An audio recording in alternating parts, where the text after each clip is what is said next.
Welcome to a beautiful Monday afternoon here in Boulder, Colorado, and we're going to be talking about the new Ford Tremor, the F-150 Tremor, not the F-250 Tremor. We've had it at the office now for 1 week. Ford was kind enough to give it to us for 2 weeks. And the question, Tommy, for you is it a budget Raptor? Well, that's what we're going to discuss today. We're going to talk about what it's like to live with the new Ford F-150 Tremor, talk about the pros with going for the Tremor over the Raptor, talk about maybe some of the cons, and we'll discuss, is it, the capability you need, or should you maybe get a little bit more? First of all, we have a beautiful color. It's called antimatter blue. Ooh, that is a good color. Yeah, it's like this rich dark blue. It almost looks like black. You used to be able to get that color on the Bronco, and now they've discontinued that color on the Bronco. Yes, unfortunately, it's a beautiful color, and I like the way that they put Tremor on. Now, of course, going back in history, for all of you Ford fans out there, you know that the Tremor name was basically a sport truck initially. That's right. Right, and then they revived it and put it on the F-250. So what they did was they built a vehicle that could now compete in the heavy-duty segment against the Power Wagon. And they did it with a diesel, and they called it a Tremor. But now they've taken that name and they've moved it not only to the F-150, but also to a Ranger. There's a Ranger Tremor. It's very cool, and it makes a lot of sense because think of vehicles like the Ram 1500 Rebel. So not quite the full TRX, but not just the standard off-road package as well. So they're going head-to-head right with the Tremor package. It's a fantastic marketing move, and I do have to say, I think they've done a really good job with the F-150 Tremor. Yeah, let's talk about kind of how it fits into Ford's lineup of trucks, right? So first of all, if you get a base Ford F-150, then you would get just a 4x4, right? Yeah, I've actually got the build and specs sheet in front of me if you want me to go over the trims. Yeah, go for it. So base is XL, then XLT, then Lariat, then there's Tremor starting at $49,500 according to the Ford website. Above that is King Ranch, then Platinum, Raptor $64,000, and then Limited starts at $73,000. So it's kind of right in the middle. Yeah, no, I was talking about like their off-road truck. So it would be like a 4-wheel drive, and an FX4 package, then a Tremor package, and then the Raptor on top of that, and then the Raptor R, which is coming on top of that. So it is kind of, it's above the FX4, but below the Raptor. So you're right, it is like a Rebel. $25 from Gregor Miller. Thank you for the honest reviews. Thank you, Gregor, for supporting the team. That was super, super kind of you. And I think that this Tremor is kind of perfectly targeted in the marketplace because it does give you some additional off-road benefits like the good tires, like the available limited slip front differential, like the locking rear differential, but it doesn't have the crazy wide body stance or maybe the extreme suspension as something like the Raptor. Or the bigger engine. Well, so it's got the 3.5 liter V6. Right, it's got the standard 3.5 EcoBoost, yeah. But the Raptor has the high output 3.5. So you're getting more horsepower in the Raptor. You're also not getting the fancy Fox suspension, which is adaptive. You are getting, well, ours was Ford Black. I don't know, there's no name on it. It was just Ford suspension. And they were black. The shocks are black. The shock absorbers? Yeah, they're black. But you are getting a slight lift, maybe like an inch. And you are getting, of course, all the goodies that you would normally get in an F-150. So the one that we had that really beautiful interior.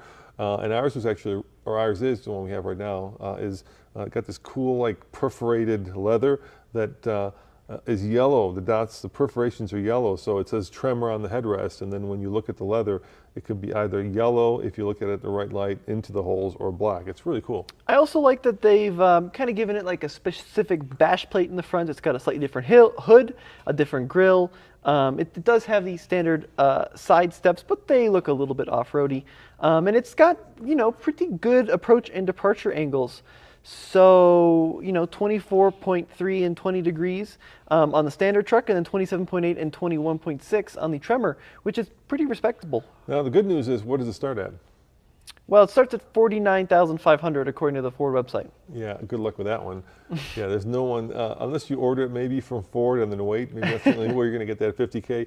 Guess how much the one that we have here, how much? Well, it probably has like the high package. Yes. So I imagine we're going to be over $55,000. We are over the cost of a Raptor. Oh, yeah? Yeah, we are at $68,005, Tommy. $68,05 is the one that we have at the office that we're testing right now. And by the way, Andre is out comparing it to our F-100. He's doing an old versus new. We're taking it up Tombstone to see how the new Tremor does compared to our old F-100. I can't wait to see that. I hope he's okay. Well, I'm more interested. He actually towed the old F-100 up the mountain. Yeah. And I'm really curious to see how it towed, because this is a seriously steep mountain. So hopefully he makes it up and down with little difficulty. So you have $68,000. Would you prefer to get a Tremor with all the niceties and the goodnesses, or would you get a Raptor starting at about $65,000 that's more bare bones? What do you think? I get the bare bones Tremor if I can get it for like under 55, and then if I was going to go higher than that, I'd just go for the Raptor. Well, can you explain that? Yeah, because look, the Tremor package gives you all the off-road goodies, but if you don't load it up with all of the niceties, you know, like the heated and cooled seats, you know, the really expensive options, the navigation, the bigger screen, I think, then you can get it for a reasonable amount of money. So I think when you start getting into Raptor prices, the Tremor all of a sudden doesn't make sense because you're getting less power and less suspension. I think you're right, Dad, but one of the kind of challenges there from a Raptor off-roading standpoint, and one thing that I struggle with when I take the Raptor out into the Colorado Rockies, is the width, right? It's a very extremely wide vehicle, and I really struggle with that out on some of our trails just because of the trees and the way that Colorado's set up. Yeah, I mean, if you're desert running, it's no big whoop, but if you're rock crawling. Right, but for someone like me who, you know, lives in Colorado, it might actually be better off to go just get a Tremor. You still have the locking rear diff, you've got that cool front differential, and use it, you know, like we use it here in the mountains, versus spending the same amount for a Raptor and not being able to use it. Yeah, and then there's towing, Tommy. The Tremor that we have as configured tows 10,800, and a Raptor will tow 8,000. So you're losing almost 3,000 pounds of towing capability. And while the Raptor does tow really well, I'm betting the Tremor tows better. Well, Andre will solve that issue for us quickly here, I think. We're also going to, of course, take it up the Ike, so we haven't done that yet, but this week it looks like the weather's going to be holding, so we're going to have some great iking to do, or at least Andre's going to have some great iking to do. So one thing that is also worth noting, so you can get an FX4 package on an F-150. And Andre's personal F-150 has the FX4 package. Yeah, we did that video, published that on Off-Road today, where Andre compared his FX4 to the Tremor, and he was not happy. With which one? With his truck. He said it pretty much sucks compared. I mean, that's what the headline is. My truck sucks compared to the Tremor. Well, it doesn't have the same angles. It doesn't have the same tires, right? It does have the rear locker, which is good, but it is kind of missing some of the approach and departure of the Tremor. Yeah, I keep telling Andre he's got to upgrade those tires on his truck. He's got the Steelies, and he's got the kind of the tires that it came with. They're very good road tires, but you know, to be fair, he's not using it for off-roading, right? He's using it for towing his boat, and I don't think all-terrain tires do much for your boat towing ability. But one pro of Andre's truck, which I think is very cool, and maybe Zach behind the camera can chime in if I'm wrong, I don't think you can get the Tremor with the power boost feature. You can't get the little inverter in the Tremor. Yeah, the little inverter. You can get the little inverter, not the big inverter. Yeah, if you want Pro Power onboard 7,200 watt inverter, you cannot get, because you can only get that with the power boost. I want the chunky one, the big 7.2 kilowatt, and for that you have to get the hybrid. Yep. And you can't get the hybrid in the Tremor, which is a disappointment. I don't think you can get the hybrid in the Raptor either, right? The Raptor is only non-hybrid, which is... So let's talk about, now that we can talk about it, right now the driving impressions are no longer embargoed. Let's talk about how it drives compared to the TRD Pro Tundra, Tommy. Okay, I've never driven it. How does it compare? It's better. It's like probably half a step above that, just because the TRD Pro does not have recovery hooks. And I'm sorry, Toyota, I love the truck, but to get rid of recovery hooks on an off-road truck, just it's a hard pill to swallow, dude. It's a hard pill to swallow. Yeah, I'm not really sure. I need to talk to Toyota guys. They want to know what the thinking was there. Well, we asked the engineer, and they said the front recovery hooks get in the way of that active aero, right? They have a little bit of like aerodynamic that kind of goes down and gives you better fuel economy, and so that would have not worked had they had the recovery hooks, but the old one had them. So that to me is a big strike against the Tundra, but you know, they're both now very off-road worthy. So the other thing that Ford I think gets you is a little bit better tire. I forget what the Tundra TRD Pro was, but it felt like it wasn't quite as beefy as a Ford's tire. I do like the look of the Tundra. I think it's a phenomenal looking truck, and I do like the integrated lights in the grille. I just think it looks very cool. So that's a good point. They got rid of the recovery hooks, but they did add the light bar, so that's a big plus for the Tundra. And they're both running twin turbo 3.5 liter V6s now. Isn't that funny how that whole world has gone in that direction? Yeah, and you can get the Tundra in the hybrid, of course, which is nice, but it's only a it's a 1.87 kilowatt hour battery, whereas the Ford is a 1.5 kilowatt hour battery. Right. Can you get a hybrid in the Tremor? I don't think you can you? No, we just talked about it. Yeah, you yeah. can't do it. Only 3.5 twin turbo EcoBoost or the 5 liter Coyote V8, I believe. So I assume, guys, if you want a hybrid, go for the Tundra, because that's the only one you can get in that kind of trim. Off-road track. I don't even think, Zach, you can get the 5 liter in the Tremor. I'm not super sure you can. EcoBoost only? I think it might be may have misspoken EcoBoost. on that. Because Ram doesn't make a hybrid, and neither does Nissan. Well, Ram does the mild hybrid system called the e-torque. So Yeah, I don't count that as hybrid. That's just like stop-start, basically. It allows you to do stop-start, but there's no real battery. It's a 48-volt system. But if you want a V8 in this class, I think that the Rebel is a good option. It sounds phenomenal. The 5.7 has been around since the beginning of Sand, so it's, Beginning of Sand. Yeah, That's a Sands has long been time. around for a long time, time. yeah. So it's quite old, So- but it's a so good you're engine. saying, Tommy, that there was Sand and then there was Ram Rebel. That's how. No, not the Rebel. The Hemi came out at the same time as Sand. Exactly. I would say the Rebel came out at the same time as Mud. I don't think the Rebel's It's been that around old. for a while now. Is it really? I feel like the Rebel just came out. We've got a lot of people discussing in the comment section, Dad. All right, want to give me some discussion points. Let's jump off from what you guys are talking about. All right. Let's talk about ZR2. Yeah, let's talk about ZR2. Well, ZR2 is very cool. The ZR2 is even an odder one because that's the new Silverado, which is above like the Trail Boss. So the Trail Boss is also in the same segment.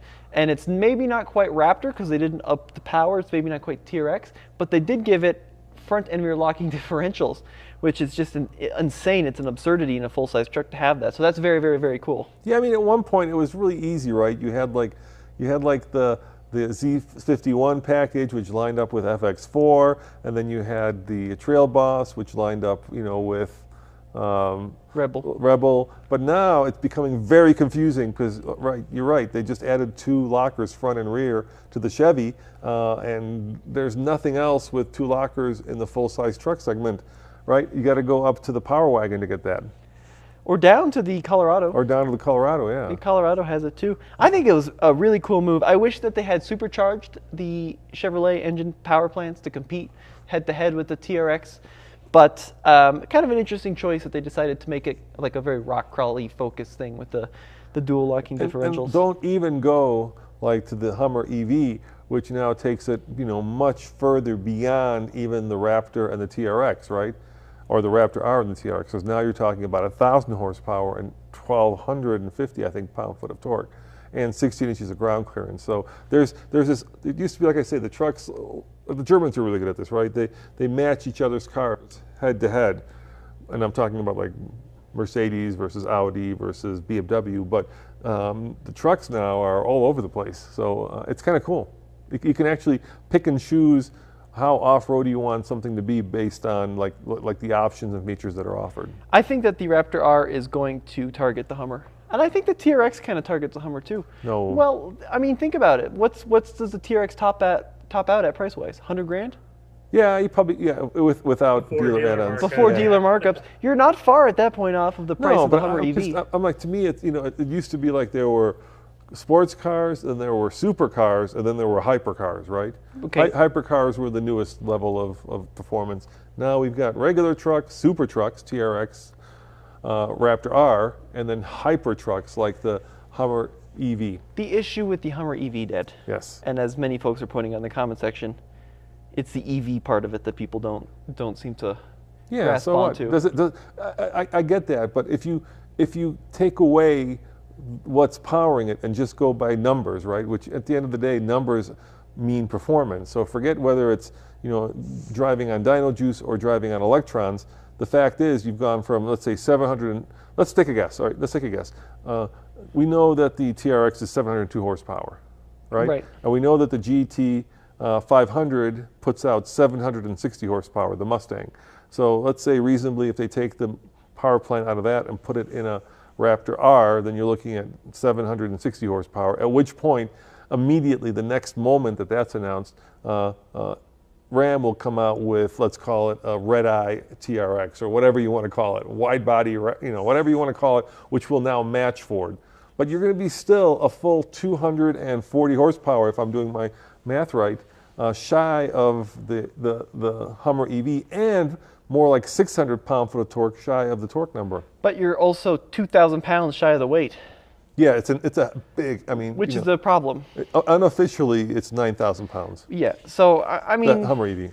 I actually think that Raptor R will be kind of targeting Hummer EV. I really do. And I think TRX are kind of targeting Hummer EV too, because it's an impressive truck, but it's got a lot of shortcomings.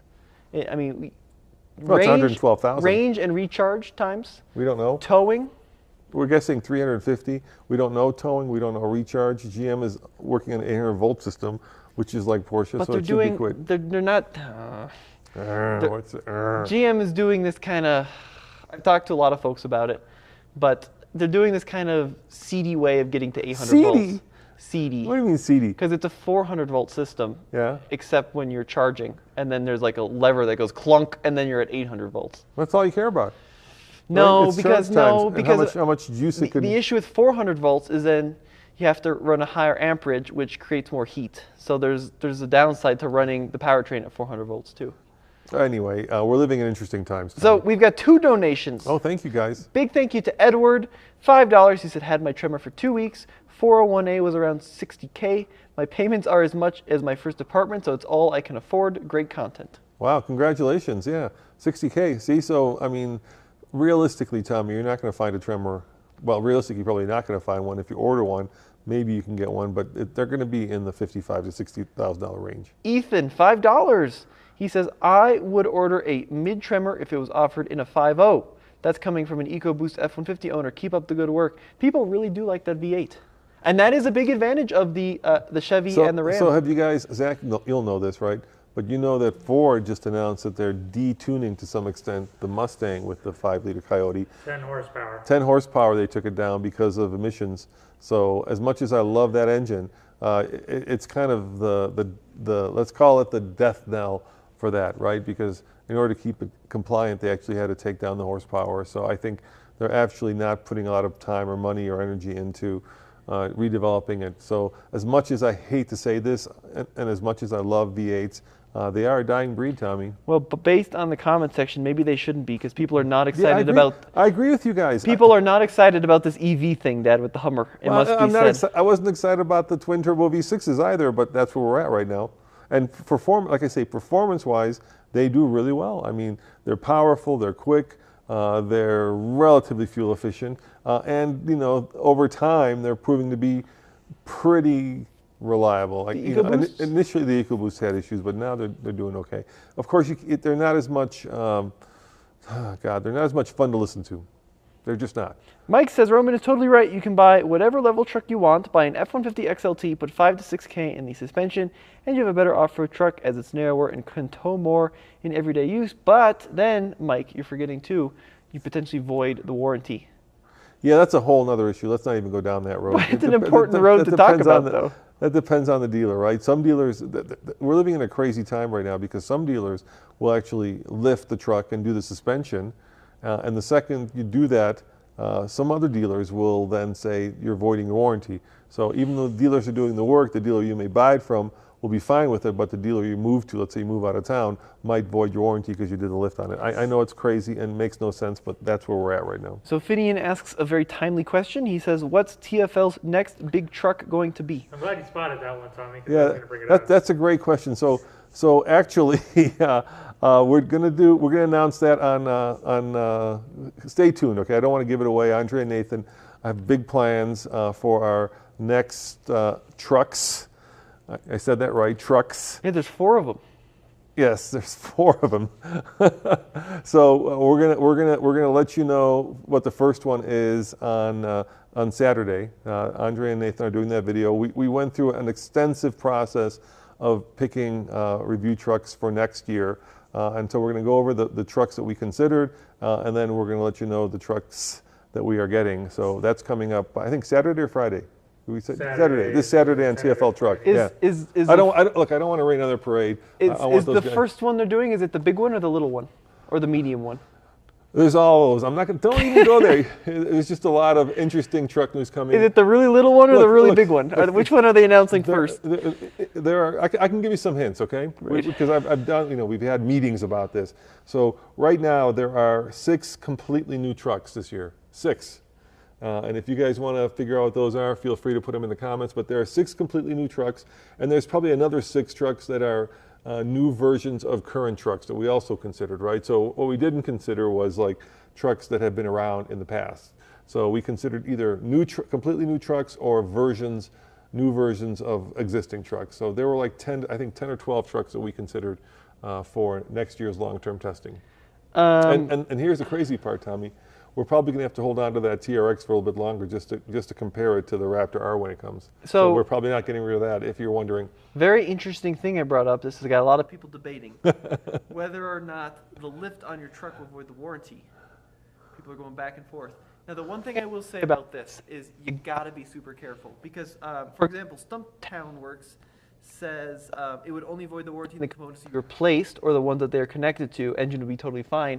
But a lot of manufacturers, and I've heard this over and over and over, is if you lift your truck, put on bigger tires, claim that the bigger tires added more strain to the powertrain, and that voids the powertrain warranty. The problem is it's not the manufacturer, it's the dealer that's making that decision, right? Because you're taking it back to the dealer. So some dealers, like I said, will actually sell you a lifted truck, and then obviously since they sold you a lifted truck, they will warranty that. Let's say you're dealing with a dealer, pick a state like North Carolina, and then you happen to move here to Boulder, where there's a dealer up in northern Colorado that anytime you take them a new truck that's been lifted will automatically flag that as a violation against the warranty, and then won't do the warranty work.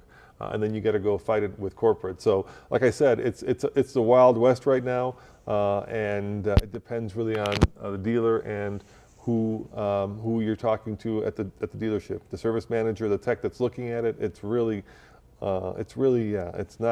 not clear by any means. It's not clear. Sorry, my mic was cutting in and out, so That's okay. I unplugged it and plugged it back in. That's a good way to do it. We'll see if that worked. Yeah, I think you're pretty spot on, Dad. It's definitely a tricky time with dealer relations and manufacturer relations. So I think you're spot on with that analysis. And then there's companies like FCA, right, and Jeep that will sell you something called the Mopar lift. Yes. Right, where they will give you a 2-inch lift, and that is covered and engineered by the Jeep folks. Yeah. So we're not talking about those lifts. So there's 2 different kinds of lifts, right? There are warranted lifts. So if you go, let's say, to a Jeep dealership and you get the Mopar lift, that has obviously been engineered with Fox and with Jeep to then be warrantyable under your loan and under the the terms of your purchase agreement. What I'm talking about are like a lot of dealers will do these lifts that they go to a local lift, and then call it the Black Dragon. Exactly right. The Poison Spider, whatever. The Red Mamba. Yeah, the metal cruncher, right? Whatever they decide to call it. Take a color and add it to a spider, and you got yourself the name of a lifted dealership truck. Oh, really? Like what? The Red Daddy Longlegs? Exactly. Totally. Makes sense, wouldn't it? I'd buy a Red Daddy Longlegs. Yeah, the yellow tarantula. You betcha. So those are the kinds of lifts we're talking about. And then obviously if you buy a pre-lifted truck from the factory like a Tremor or a Raptor or any of ZR2, even a TRD Pro, then obviously those are warranted. Now this is going to be another question that I don't know the answer to, and that is like the one. By the way, I really like the Tundra. I was reading the comments in the podcast that we did, and people said I was down on the Tundra. No, I really liked it. I'm just very realistic, so I'm always a little more realistic than optimistic when it comes to actually new vehicles. So it's just a journalist in me, but don't take that as me not liking the vehicle. But the one issue that I think I immediately saw is it needs bigger tires right away. It just the truck just is, especially the TRD Pro, just needs to go with like at least. It comes with like just under 32s. It needs to go with like at least 35s. And the question is, will they fit? And if you do put 35s, does that void the warranty? I mean, not even a lift. Just let's say they fit. Yeah, and you put a 2-inch bigger tire on TRD Pro. It could.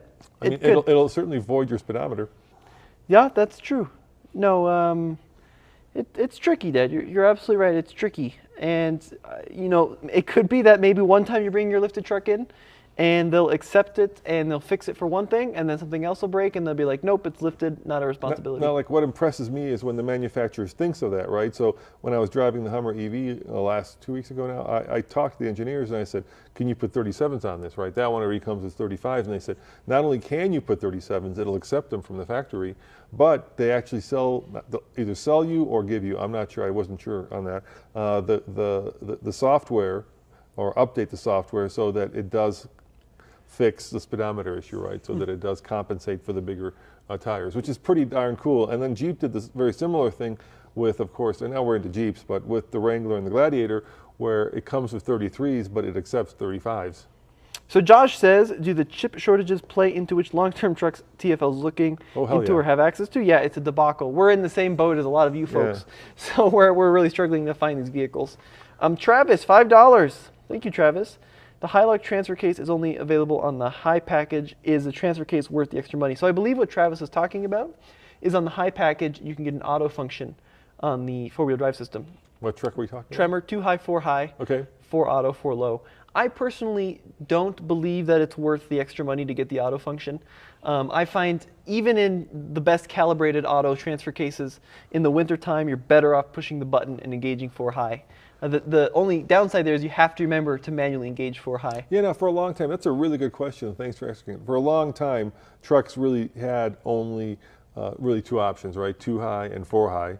And then all of a sudden, like GM came along and started adding 4 auto. I think they were one of the first to do it. At least that's where I saw it on their vehicles. You'd be amazed by how long it's been around. I want to say even like Ford did it in the early 2000s in some options. But right now, for instance, the new Tundra, even though it's brand new, does not have a 4 auto setting. You can go 2 high or 2 low, but no 4 auto. And then, of course, that brings up the issue of when you're kind of traveling between like slippery surfaces and dry surfaces. Like, let's say it's starting to snow, or it snowed and it's starting to melt. Then if you're in 4 high, you can potentially get crabbing, whereas in 4 auto, it doesn't matter. Right, that's a good point. I was just actually, I need to do some more testing in this. I took our Bronco up on this trail to support this video shooting on classics of this old Mitsubishi that we took off-road. And I had the Bronco in 4 auto, and I was parking it off to the side of the trail in this little pull-off area. And there was like a little bit of a hump, and I got one of the rear wheels stuck, and I was in 4-wheel drive auto, and it like totally gave up. I was like spinning the rear tires, and it just could not figure out that I needed 4-wheel drive. It was really disappointing. So then I actually had to push 4 high anyways to get it unstuck. So maybe that was just a fluke, but it was not working very well. I think you're better off just to remember to push the button and lock yourself into 4 high. Yeah, yeah, and then of course, like in some of the newest vehicles now, when you select the mode, it will actually select where you should be automatically. So it will actually change. If you're in rock crawl mode, like in that Bronco, it'll actually put you in 4 low automatically. Mike Nolan, I was disappointed that Toyota did not make the Tundra a plug-in and put the batteries under the rear seat and loses storage for tie downs and ropes, etc. there. I would be surprised if we didn't get a Tundra Prime, wouldn't you? Yeah, I think a Tundra Prime is certainly something that they're talking about and thinking about. You know, that drivetrain exists in now both the Lexus and the Toyota RAV4. So I think it's coming, you know, yeah, I mean, I think Ford puts the battery in between the rails of the bed, not of the bed, underneath the bed, in between the rails of the ladder, whereas Toyota put it above the ladder frame under the rear seat. So that's what he's talking about. You lost that room under the rear seat. Right now there's a 1.87 kilowatt hour battery, plus they're using an older style battery. Yeah, very interesting if you want to get nerdy. They're using a nickel metal hydride battery versus a lithium ion battery, and nickel metal hydride is like 1990s tech. But the reason they're doing that, like first gen Prius tech. I was talking to Toyota about this on the Camry, because Camry still uses nickel metal hydride in most of their trims.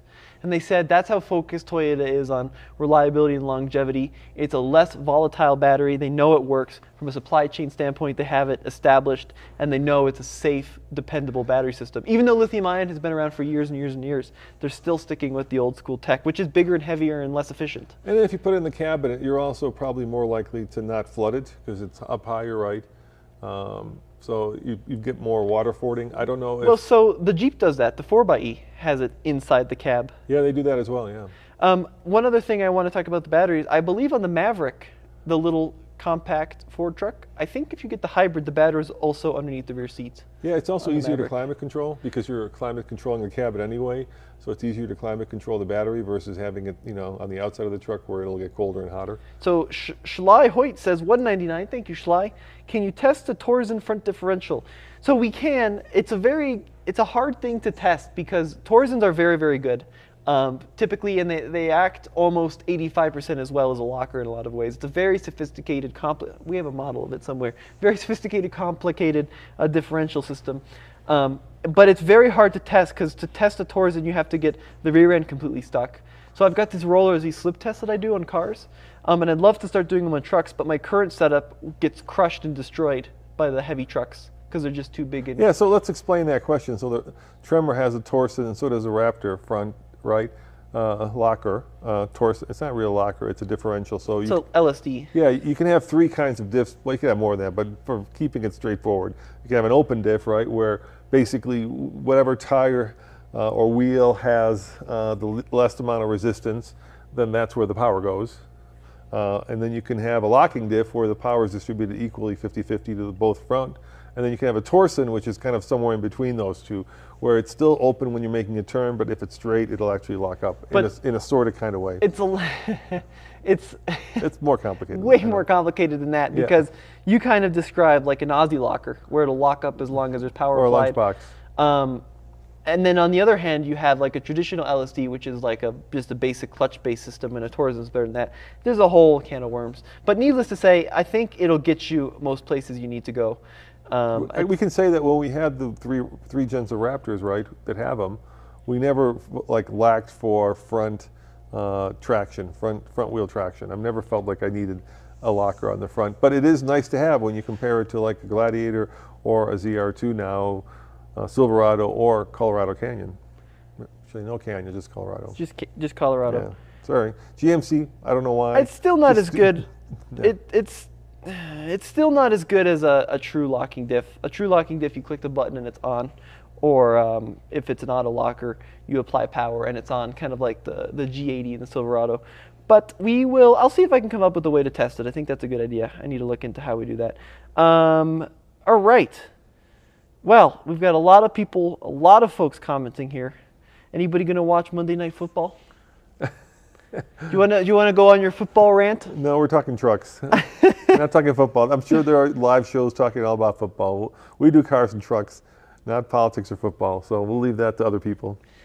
Yeah.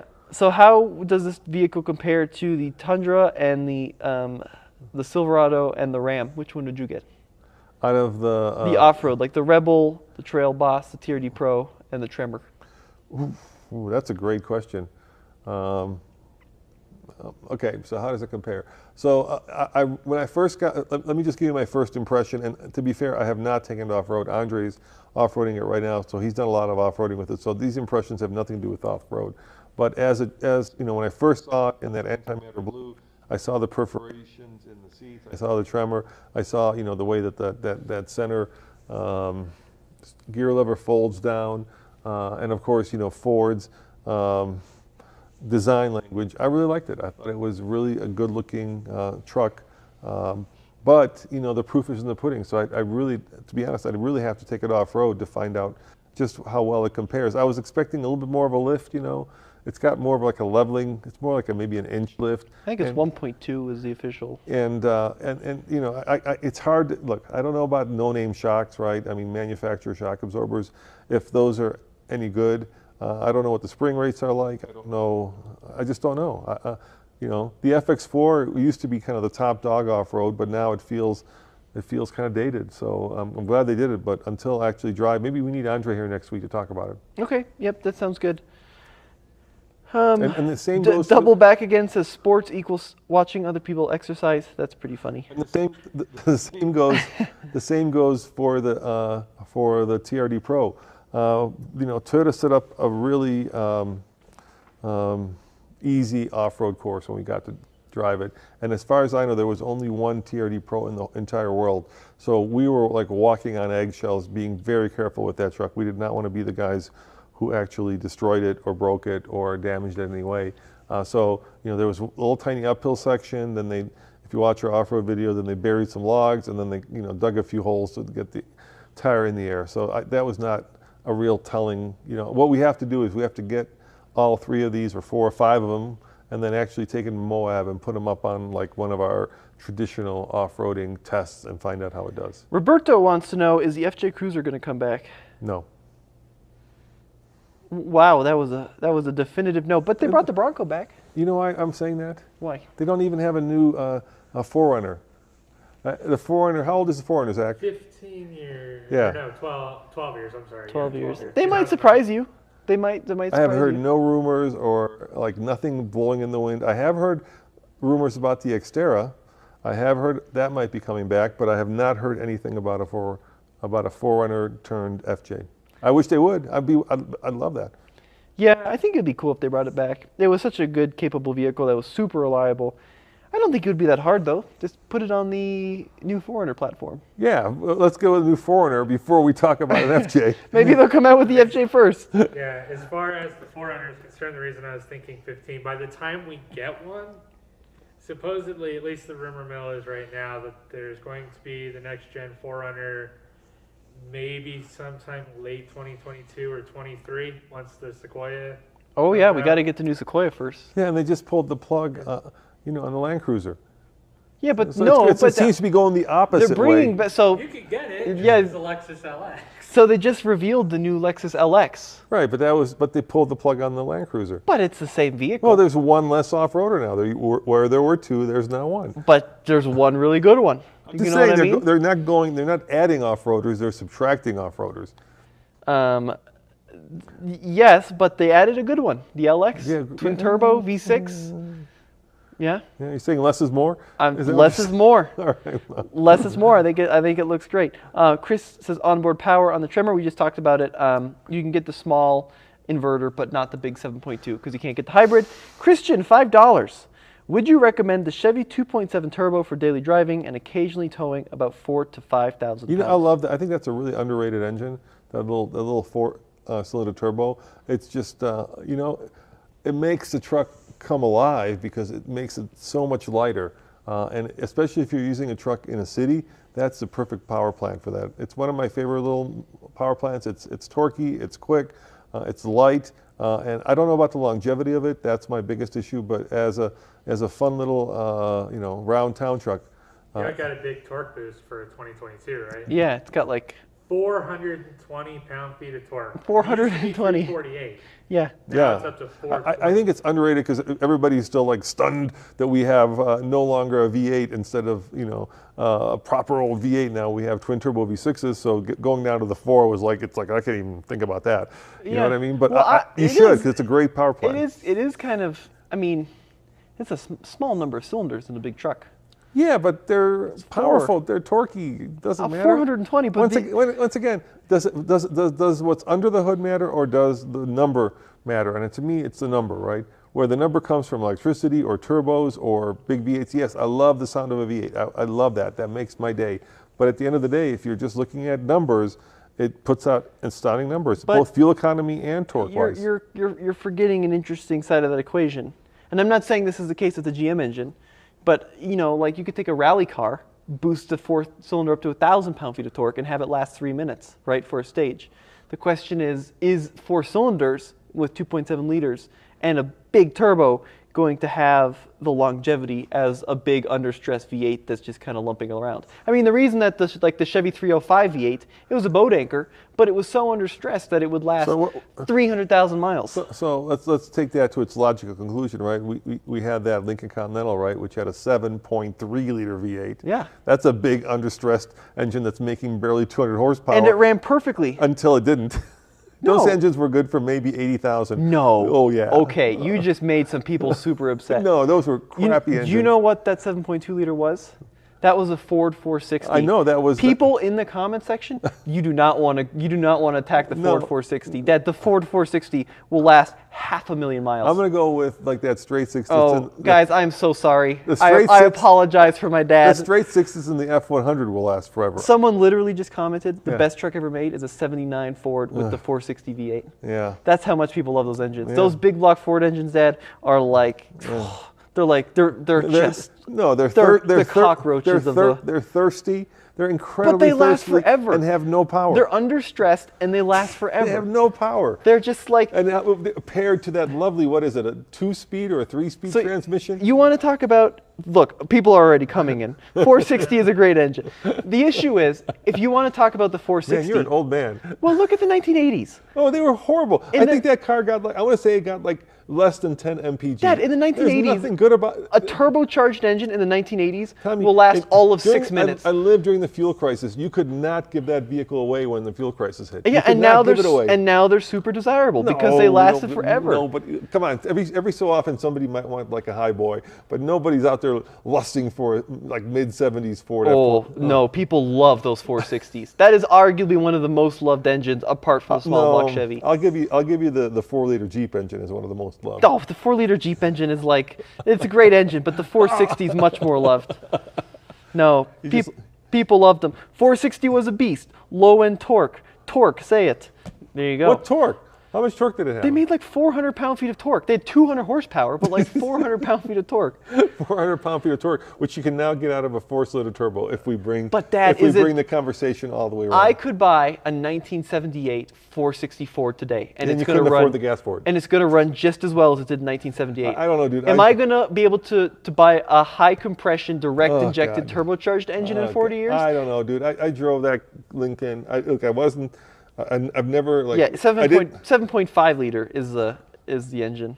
So the Lincoln was a 7.3. No, 7.5, because they had the 400 and the 460 in the Lincoln. We had the 460. I don't know. There were the two I only choices. drove the Lincoln. I didn't drive a truck with it, so maybe maybe it was better in the truck. Like the Hellcat engine is much better in the TRX than it is any of the other vehicles. Here you go, JC Videos. I have a 460 and a 79 farm truck, never been rebuilt. Speedometer broke 20 years ago with 275,000 miles. Let me finish what I was saying, right? So like maybe it was better in the truck, but in the Lincoln Continental, it was just. It was perfect. It was. How fast do you need to go? Oh, the suspension was made out of cheese. Oh my God. Take a turn at anything more than 9 miles an hour and it'll fall over. Roberto, $10. Love the ZR2. It should be in the Raptor category. It has a V8 and a front locker. That is a good point. Roberto, I agree with you. I don't understand why they didn't like just up the horsepower by even 10%, right? I mean, they've got the most powerful V8 now in the class. I think it's 420, 450, right? So why not up it by like 10% and at least have it compete with the Raptor? Then you're at Raptor levels. Yeah. It wouldn't have taken much, right? You could probably up that without actually much forced induction. You wouldn't have to supercharge it. You could probably just do it with the current power plant. Jason's right too. It also lacks the big tires. It needs bigger tires. Yes, everybody needs bigger tires. But once again, then it comes down to corporate fuel economy. And every time you go, 2 inches bigger or 3 inches bigger, it just makes it much more thirsty. And I think that's why all these I think they're torn, right? The manufacturer is like, hey, we want to put bigger tires on these things, but it's going to, they fight tooth and nail for like 1 mpg. And I think you go up 2 inches and you're probably not losing 1 mpg, you're probably losing like 2 or 3 mpg realistically. And I have no like point of reference to say that, just what I've kind of done with the trucks that we've driven. But yeah, I mean, even stop-start barely gets you 1 mpg, and even though people hate it, they slam it into everything just so they can get that better EPA number. Yeah. And let's face it, most people hate stop-start. People are really going back and forth here in the comment section. We really Poke the hornet's nest, yeah? Poke the hornet's nest here. Okay. Curious as why Toyota didn't put onboard power on the new Tundra. I'm curious about that too. I think that was a missed opportunity. I have a guess at that. Okay. And my guess is that when they started, these trucks they don't. So I was at the GM Proving Ground with the Hummer EV, right? And the chief engineer said they were really proud of the fact that they took basically, I want to say, a 4-year process or maybe a 5-year process to develop it and compressed it by like a third, right? So they took, I don't want to make up a number, but like it was over 100 weeks out of what it would normally, no, not 100, it'd be 75 weeks. So I think they said they took 75 weeks, a year and a half out of what it would normally take to develop. So I think when they started developing the Tundra, the Ford hybrid wasn't out yet. And so they didn't think about the onboard power. And it was like Ford. I don't think Ford was ready for the TRX. I think they were completely blindsided by it, right? So that's why the current newest Raptor has the same power plant, and now they had to quickly go and basically create a Raptor R to compete with the TRX. But I don't think the Tundra saw the popularity of that onboard power coming. So when Ford came along with it, and it was too far in the development cycle than to go and actually add it. I think it's much harder than just like, hey, we need to throw a plug in the bed. I mean, there's more to an inverter than that. Yeah, there's a lot more for Yeah. sure. No, I think you're spot on with that argument. So if you had to buy, what is the best half-ton engine on the market today of all the manufacturers? Okay, that's a great question. So I can give you my favorites. I don't know which is the best one. I could tell you the best one. Yeah, you can only choose one. No, I'll give you a bunch of different choices, and I'll tell you my best one. All right. The most innovative, actually two engines, either that 4-cylinder or the straight 6 diesel that GM did. Both of those are actually really interesting engines.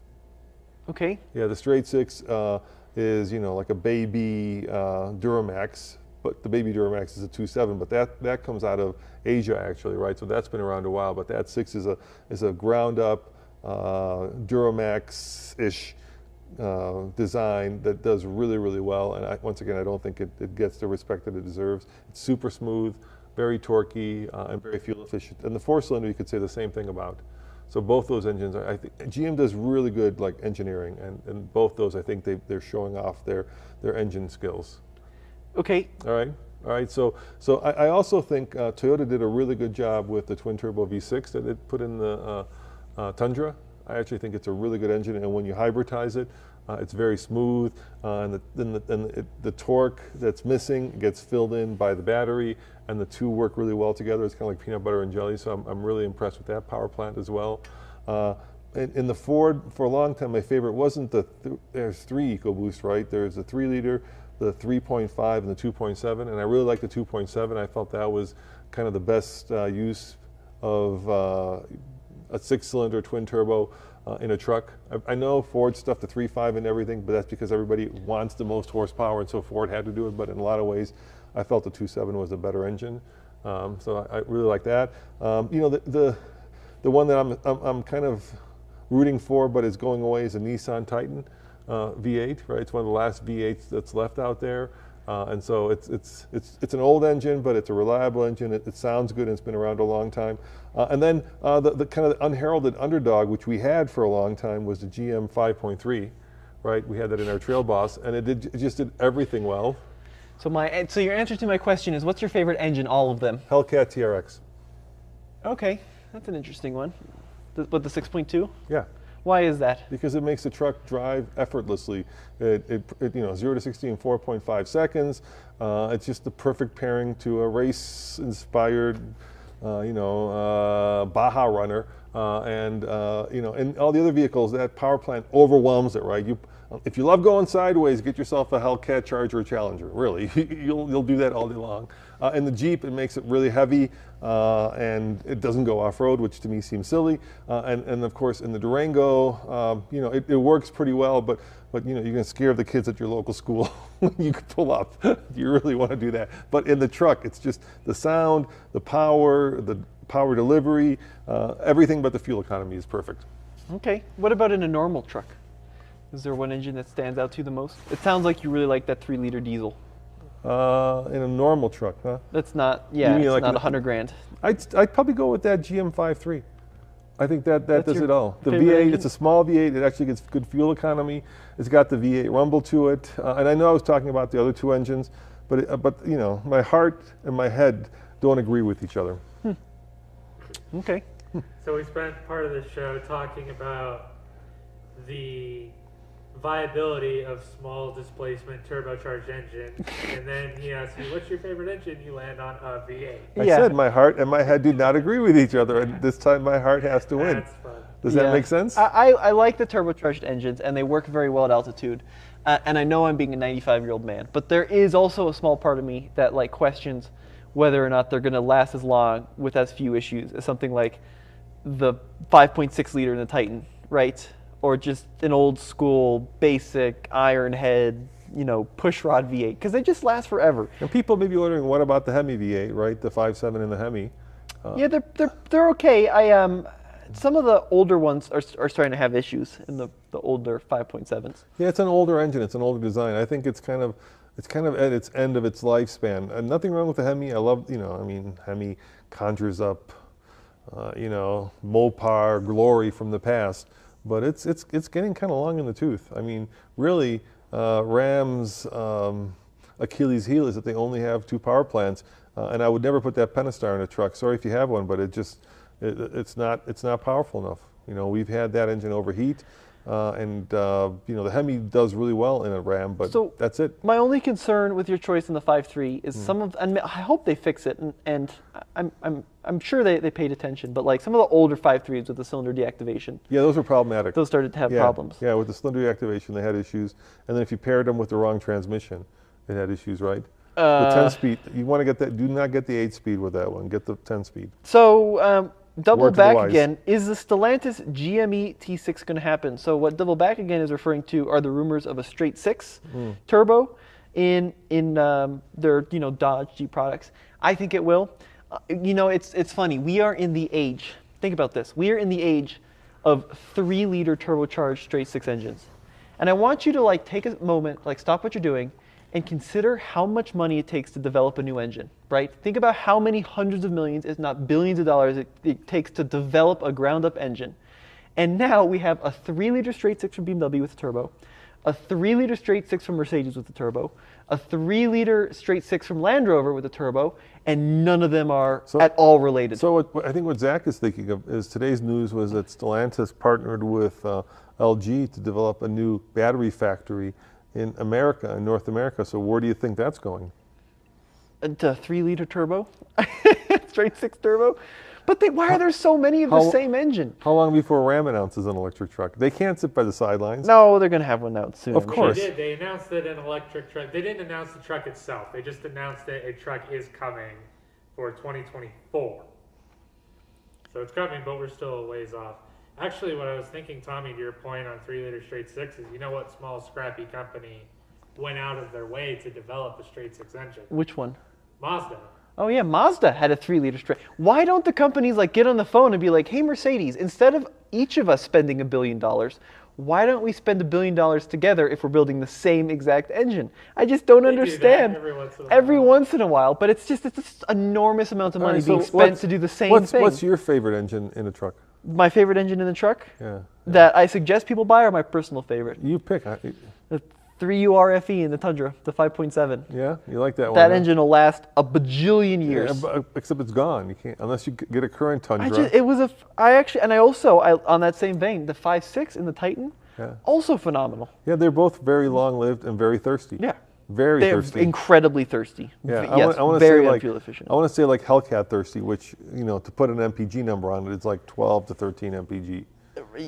Yeah, it was very thirsty. Yeah. Chris says I think the 7.3 is the best gasser out there as well for HD. So that's the Godzilla. Yeah. So my issue with way underrated. That's another one that's underrated. My issue with the Godzilla 7.3, and this is just because I was a little bit, I was stuck on the hype train. And keep in mind, we had it for a year. Right, we did own one for a long term. Yeah. Is that engine was so incredibly pushed in the world of journalism and engineering, where they're like, oh my God. It was overhyped. And then it comes out and you drive it and you're like, yeah, it's fine. But I think that was Ford's attempt to make an engine that will last a long time. Yeah, it's the old 460. Yeah, exactly. Yeah, and for that I do where love they it. understressed it and under horsepowered it, or however you want to, underperformed it. Jim Morrison, $4.99. Thank you, Jim. Is that the head of Jeep? Well, his profile picture is a Mustang. I doubt that's the head of Jeep then. He could be with the doors though. What do you think Nissan needs to do with the Titan to not only compete but to pass the competition? Build the Warrior concept. We've been saying that for whatever it is, 5 years now since they unveiled it. My issue with the Titan... Go to Nashville. They're everywhere. They are everywhere in Nashville. That's true. They are. The issue with the Titan that I have is it just, especially when they launched it, it felt derivative. It kind of felt like a Kroger brand F-150.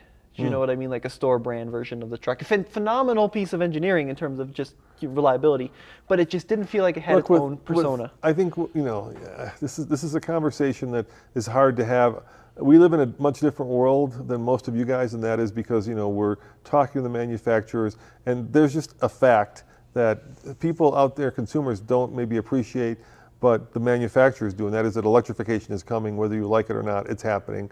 And within the next 5 years, you know, everything's going to go very quickly electric.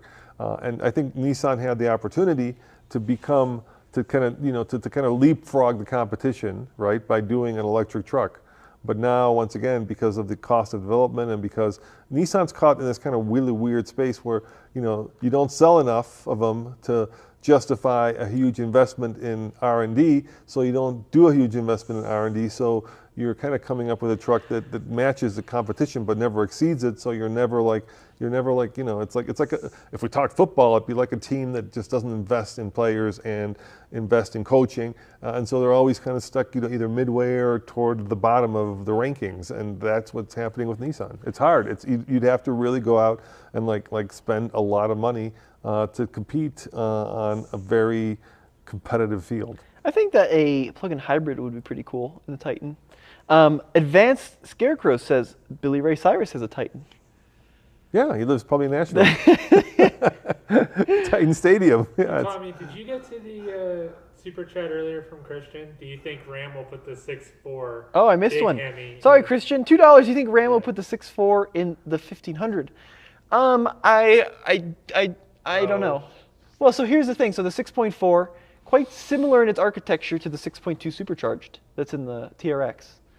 But is it too similar to where they just want people to spend more and get the TRX instead of like a tweener truck between the 5.7 and the supercharged 6.2? So do you think Ram's going to take the 6.4 to the 2500 and plop it in the 1500? No, I don't think so. I think if they had done that, they would have done it already, right? Why would they be waiting this long? That engine's been around a long time. And yeah, I don't think they're going to do that. I think they're going to announce an electric truck next. That's what's coming. I think that the age of Chrysler, Dodge, and Jeep massive V8s is finally, unfortunately, coming to an end. So get yourself, if you want a V8, get yourself a current Tundra. I'm not convinced. If you can find a current Tundra. Dude, I'm not convinced that the French understand the need to put big blocks in small vehicles. I think the French do not understand the need.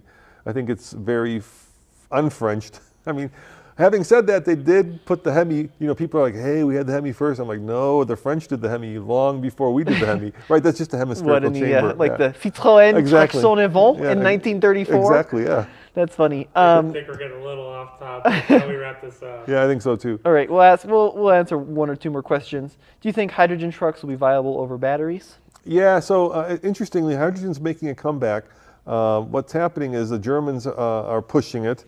For a long time, obviously, the Japanese and the Koreans were pushing it because from a Japanese or Korean point of view, if you live on an island and you have no natural resources, hydrogen makes a lot of sense because you can basically make it. But the problem, quite honestly, with hydrogen is, unlike Tesla, which actually created a distribution network, none of the main manufacturers are actually building out the infrastructure for it. And without the infrastructure, it's very straightforward. You're just never going to get adoption because we tried to actually, I wanted to buy a long-term hydrogen car, but there are only 2 places in Colorado with the hydrogen station. One's at the National Center for Atmospheric Research, and they won't let us touch it. And the other one is, I guess, up there in Fort Collins. They're trying to create a little hydrogen station out of a display unit that was in Washington for a while. They took like one of those shipping containers and they created like a little hydrogen factory. And so they're trying to activate it. But as far as I know, it isn't active right now. So even if we wanted to buy one, because Mirais are dirt cheap, if you want a Mirai and you live in California, I think they're like $7K. Which is incredible. Not the new ones, the old ones. It's a hell of a bargain, but we have no place to fill it up here. Which is a shame. I think that is a shame. Yeah, someone would have to invest a lot of money into infrastructure. Yeah. I know James May is a big hydrogen fan. I watch his videos. Yeah, he is a big hydrogen fan. Very true. Yeah. Cool. Cool. All right.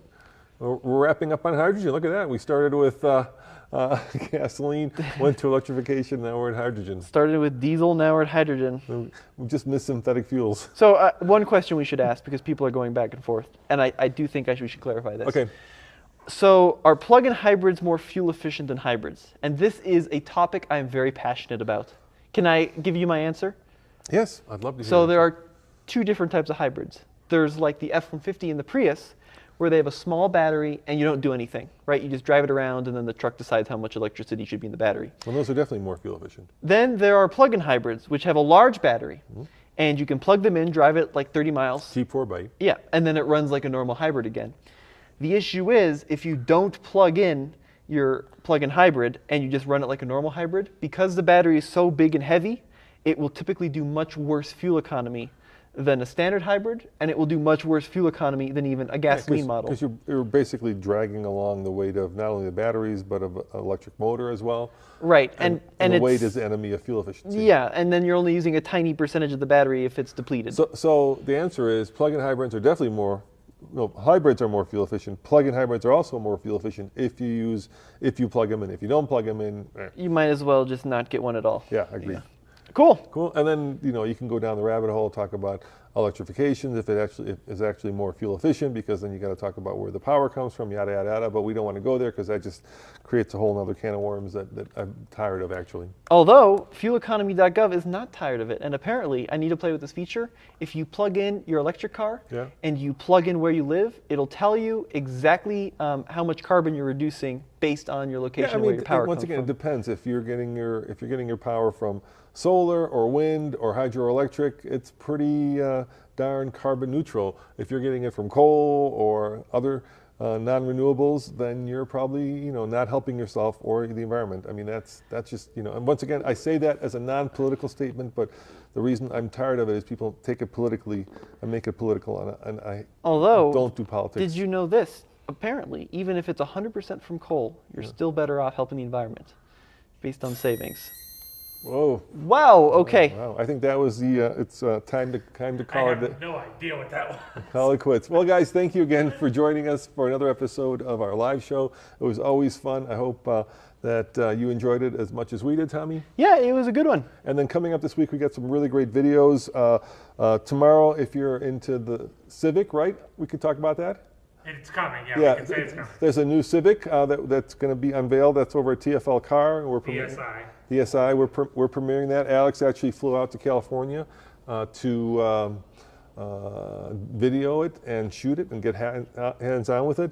And then there's a new GMC product coming on Thursday, right? I don't know what the embargo is, so I don't want to talk about it, Zach, but there is a new GMC product that if you're truck people, you will enjoy. You could probably take a good guess at it.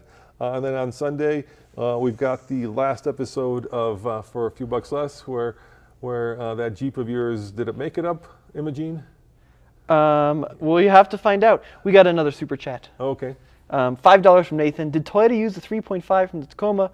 Was this an intentional real-world study starting in 2017 in anticipation of taking on the 3.5 EcoBoost? I think that there probably was some Toyota was looking at what Ford was doing.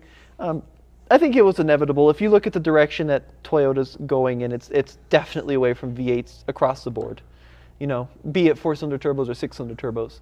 They're moving, even like the Lexus LS, right? The flagship sedan. At one point, there is the IS with the V8. That's the last one. That was a weird one. Yeah, but like the LS, which is the Lexus flagship, right, at one point was always a big old cool? V8. My dream would be take that IS power plant, it's a 4-liter V8, I think, right? And slap it into the Tundra. It's a 5? Is it a 5-liter? Zach, is the IS a 5 or a 4-liter V8? You remember? It's a 5-liter. 5-liter V8. Yeah, slam that 5-liter V8 into the Tundra, and you've got yourself a hell of a truck. Yeah, it'd be pretty cool. Yeah, somebody should do that. And then Saturday, we're doing a big video where we're announcing what trucks we're buying next year. At least the first one. At least the first one, yeah. Sweet. We'll make a guess. The YouTube way. Thank you, guys. See you later. Ciao.